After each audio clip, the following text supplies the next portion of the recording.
Hello, this is Phil White with the Firearm Blog, and I've got something really special for you today. Just one note here.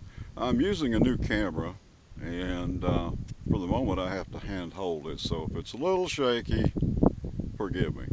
But you've been asking for an HD video, so you got it. Anyway, the news for today is I just happen to have one of the first Tavors that was released from the factory a few weeks ago, and there it is. I'll be testing this over the course of the next week or so. I haven't really had a chance to lately because we've had about 3 blizzards in a row, which makes it a little difficult to get out here at the range. Anyway, I'm going to put this camera on its mount that you can probably see here on the front, so you can get a bird's eye view of it firing. I think you're going to like this one. It is so darn easy and quick to maneuver with this bullpup design. Now, normally I don't care for a bullpup. That's just the way it's been. It always has been in my mind. But during the SHOT Show back in January, I had the opportunity to shoot one, and I was just blown away by it.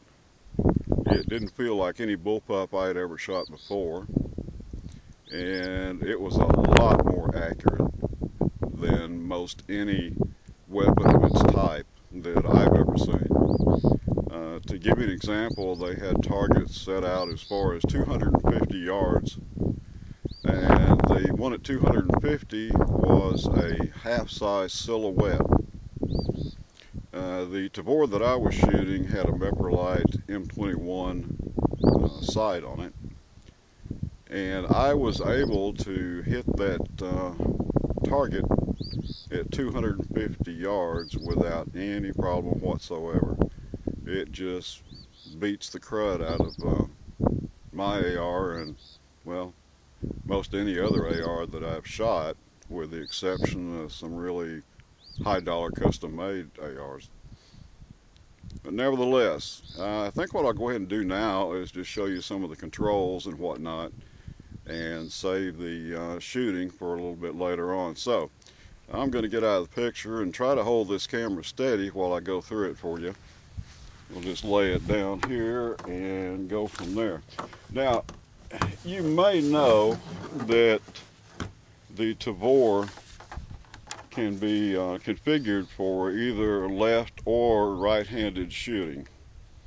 The representative from Israel at the range at SHOT told me that you can change from right-handed to left-handed in roughly 5 to 10 minutes, depending on your experience and familiarity with the weapon. So that's a big plus right there. Now this uses any AR magazine, and in the short time that I've had the opportunity to take it out here and shoot it, I've used everything from USGI to PMags to the magazines, the steel mags that are coming out of Israel right now, and really just about every other mag in between, and I've had no problems with them fitting, feeding, nothing. So it's been totally problem-free since I started shooting it. Now let's go over and take a look at the gun while I get out of this. Hopefully you'll be able to see it all right, but this is it. And it's marked Tavor SAR 223 Remington IWI US, Harrisburg, PA. Now what that means for you is this is not an imported gun. This carbine is made in Harrisburg, PA by IWI. The only thing that is imported on this gun is the barrel, which is marked 5.56 NATO, 1 in 7 twist, hammer forged, and on the opposite side it says made in Israel. Other than that, what you're looking at is all American made. More jobs for us, and we need them. Alrighty, let's go here and get that sling out of the way. Okay, here's where you put your mag in, obviously. Now, to drop the mag, and believe me, when it's empty, it will drop. All you do, and this looks a whole lot like a trigger right here, is you pull this back with a finger, and it ejects. No problem. Now, moving on back here, nobody that I've been talking to knows anything about what this control is. Well, that's your bolt release. So after you fired your last round and the bolt's locked back, you simply reach underneath, and let me turn this around. You just take your left hand, go underneath, slap it, and go. Nothing particularly difficult, or it certainly doesn't hamper your handling. Alrighty, let's go on here. And your safety is right here, which is also changeable over to the other side. Standard trigger, your foregrip, and you'll see that there's some places here for screws. Now what this is for is they supply a small Picatinny rail that's on an angle so that it's perfectly 90 degrees with the barrel. As you can see, there is a backward slant or an upward slant to it, decreasing angle toward the back. Anyway, you can put that on there and attach a bipod or a something like a grip pod, that sort of thing. Right here, what we have is your charging handle.